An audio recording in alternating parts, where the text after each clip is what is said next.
Le général Fahd Jassim El-Frej affirme que la Syrie, peuple et armée, a mis en échec tous les plans des conspirateurs qui visent la Syrie.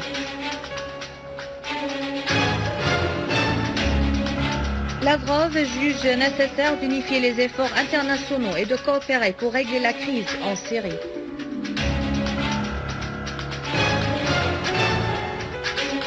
Zarif affirme que l'extrémisme qui se propage en Syrie par les groupes terroristes armés menace le monde entier.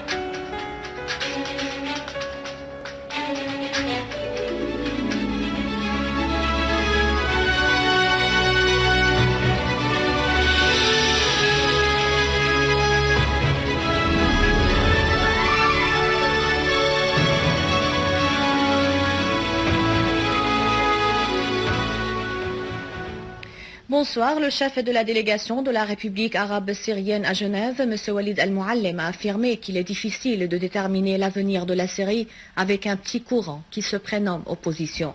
Al-Muallem a indiqué dans une conférence de presse à Genève qu'aucun résultat tangible n'a été enregistré en raison de l'immaturité et le non-sérieux de l'autre partie, outre l'atmosphère chargée que les États-Unis ont voulu envelopper la réunion de Genève. Les membres de la délégation de la République arabe syrienne sont venus à la 3e salle du Palais des Nations, où se tenait la conférence de presse finale du chef de la délégation Walid Al-Muallem, ministre des Affaires étrangères et des expatriés, clôturant 9 jours de pourparlers. 2 raisons expliquent le non-enregistrement de résultats tangibles, a indiqué le ministre Al-Muallem. La première est l'immaturité de l'autre partie et l'entêtement sur un seul sujet. Et la deuxième, l'atmosphère chargée à travers laquelle les États-Unis ont voulu saboter la réunion de Genève. Et après que le ministre Al-Muallem a précisé que la délégation de la République arabe syrienne a œuvré pour trouver une plateforme qui fait l'unanimité entre les Syriens, basée sur la lutte contre le terrorisme. Or, l'autre partie a refusé cela, et ici Al-Muallem s'est interrogé, sont-ils des Syriens et peuvent-ils être des partenaires dans la construction de la Syrie? Alors que le chef de la délégation de la République arabe syrienne à Genève a affirmé qu'il est difficile de déterminer l'avenir de la Syrie, avec un petit courant qui se prénomme opposition. Il a précisé qu'il y a une opposition nationale en Syrie qui doit être conviée pour que le dialogue soit plus global. Et en réponse aux questions des journalistes, Al-Muallem a indiqué que le communiqué de Genève 1 a été mis en l'absence des Syriens. Et il y a un désaccord sur l'interprétation de certains de ces articles entre la Russie et les États-Unis. Al-Muallem a indiqué qu'il est de son devoir de demander au secrétaire d'État américain John Kerry d'affirmer son souci au règlement politique et non pas militaire. Al-Muallem ne s'est pas étonné de la série d'accusations contre la Syrie et qui n'a pas commencé avec la conférence de Genève, déclarant « Voulez-vous de nous de défendre notre peuple en envoyant des messages courts à ces assassins ?» Des centaines et des membres de la communauté syrienne et des communautés arabes en Europe se sont rassemblés devant le siège des Nations Unies à Genève pour soutenir la Syrie et la délégation officielle syrienne participant à Genève. Les participants ont hissé les drapeaux syriens, ont arboré les photos du président Bachar al-Assad et scandé des slogans pour la patrie et l'armée arabe syrienne dans sa lutte contre le terrorisme. Dans un communiqué, ils ont exprimé leur refus de toute ingérence étrangère dans les affaires intérieures de la Syrie et leur attachement aux droits du peuple syrien à l'autodétermination.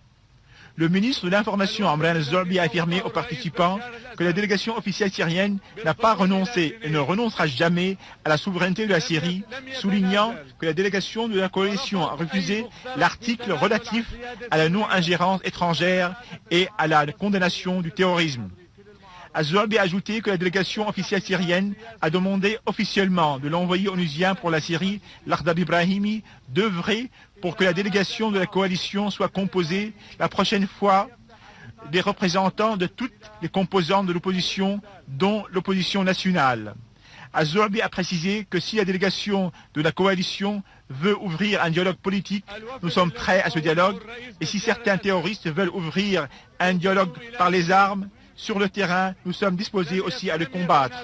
De même, Mme Boussaïna Chaban, conseillère politique et médiatique à la présidence de la République, a affirmé que la Syrie est pour tous les Arabes, soulignant que le secret de sa fermeté réside dans son peuple. Faisal Mordad, vice-ministre des Affaires étrangères et des expatriés, a assuré que le peuple syrien, qui est contre le terrorisme, aspire au rétablissement de la sécurité en Syrie. Pour sa part, le délégué permanent de la Syrie auprès des Nations Unies, Bachar Jafari, a indiqué que la délégation de la coalition surnommée opposition n'a pas de réponse à toutes les questions, affirmant que c'est au peuple syrien de décider de l'avenir de son pays. L'Union de la jeunesse de la Révolution branche de Damas a observé aujourd'hui devant les bureaux des Nations Unies à Al-Mazzeh un sit-in de solidarité avec la délégation syrienne participant à Genève 2 et de soutien aux aspirations du peuple syrien de maintenir l'unité de la patrie et sa décision autonome. Les participants qui ont hissé les drapeaux nationaux ont affirmé leur soutien à l'armée arabe syrienne dans sa lutte contre le terrorisme qui vise leur pays.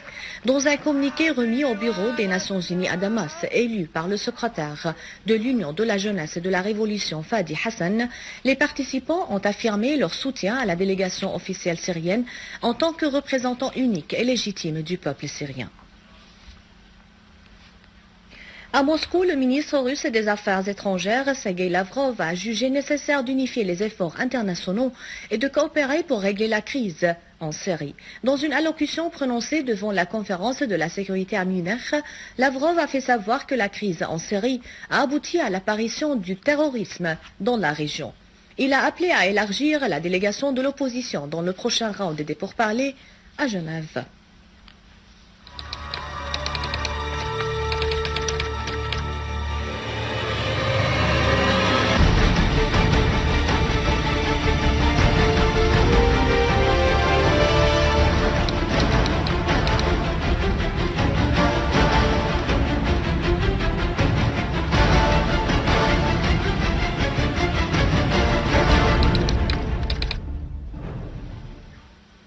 Le sous-commandant en chef de l'armée et des forces armées, ministre de la Défense, le général Fahd Jassim El-Frij, a fait une tournée d'inspection à un certain nombre de points de contrôle militaires à Alep.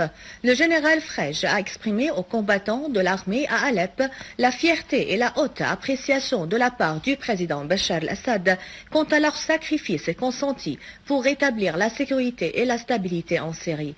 Il a indiqué que la Syrie, peuple et armée, a mis en échec tous les plans des conspirateurs sous les coups de l'armée, affirmant que la victoire est prochaine.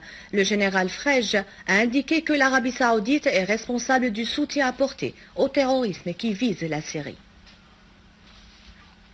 Les services spécialisés ont saisi en coopération avec les habitants une voiture piégée d'environ 100 kg d'explosifs dans un quartier à Damas.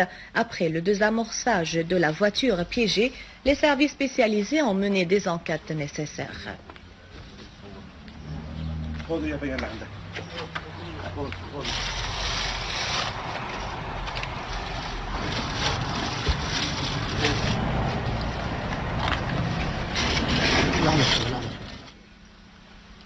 D'autre part, des unités de l'armée arabe syrienne ont poursuivi la traque des groupes terroristes dans le quartier Al-Mleita, dans la ville de Nebek, éliminant nombre de chefs et éléments des groupes terroristes armés des soi-disant Ahrar al-Sham, Ahfad al-Rasoul et Liwa al-Azz à Khan Shih et ses fermes dont le Tunisien Sherif Ben Ali et le Saoudien Bakr al-Jaïdi. Des unités de l'armée se sont accrochées avec les terroristes à Dareya sur la route de Yabroud dans les villes de Ras el-Ain, Ain Khadra et entre les villes de Sarkha, Jab'adin, liquidant un grand nombre de terroristes, y compris Ammar Shreda, chef du soi-disant Majmou'at al-Sahab.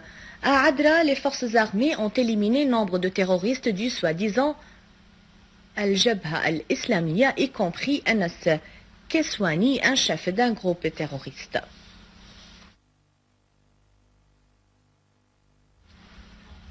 Le ministre iranien des Affaires étrangères, Mohammad Jawad Zarif, a affirmé que l'extrémisme qui se propage en série par les groupes terroristes armés menace le monde entier. Dans une interview à Munich, Zarif a fait noter que le terrorisme en série constitue une menace pour le monde, soulignant qu'il est un danger régional et mondial. Il a de même averti les pays qui soutiennent les groupes terroristes en série qui seront les victimes de ces groupes qui ne connaissent pas de frontières et ne respectent pas l'humanité. Au Liban, les forces de sécurité ont arrêté deux combattants syriens qui étaient membres d'un groupe dont les autres éléments ont réussi à prendre la fuite. L'Agence nationale libanaise de l'information a précisé qu'une patrouille du bureau Al-Qubaïta de la direction régionale de l'appareil de la sûreté de l'État a réussi d'arrêter les deux Syriens dans les vergers du village Khurbet al-Rouman frontalière. Ils ont été aussitôt traduits en justice pour poursuivre l'enquête. Les forces de sécurité libanaises ont également arrêté dans la région d'Al-Koura au nord du Liban un citoyen syrien qui est entré clandestinement au Liban dans une embuscade qu'elles lui ont tendue. Un rappel des titres. Le général Fahad Jassim Lefrej affirme que la Syrie, peuple et armée, a mis en échec tous les plans des conspirateurs qui visent la Syrie. Lavrov juge nécessaire d'unifier les efforts internationaux et de coopérer pour régler la crise en Syrie.